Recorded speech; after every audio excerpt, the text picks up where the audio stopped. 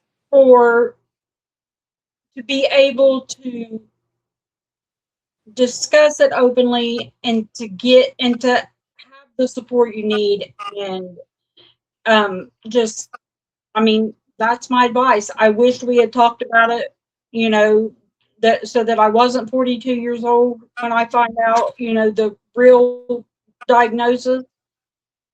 Yes. Because I think the more you talk about it, the more free you can be with it, the more you can laugh at it. And we all know that laughter is the best medicine. So let's do that, and then this may not be the popular thing to say, but take it to God, take everything to God, take everything. Yeah. And because me sitting here today is living proof that God was in the midst. Yes. So that's my advice. That's for everybody. Well, thank you. I mean, that's amazing advice. I totally agree. I think that's a lot of the keys, God and laughter and so many things. Yeah. And thank you so much for coming on here and just for the laughs and, the cries. I tried to hold it in, so I could talk.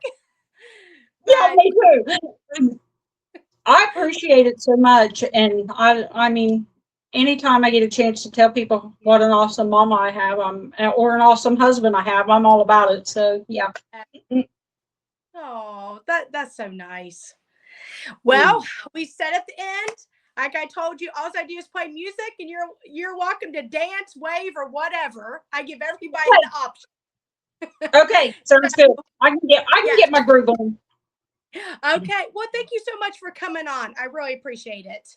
No problem at all. Thank you. Thank you. Let me get our music here. Okay. Can you hear it? Yep. All right. Thank you. Yep.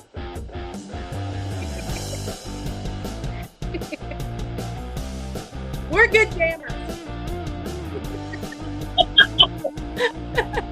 Bye-bye. Bye-bye.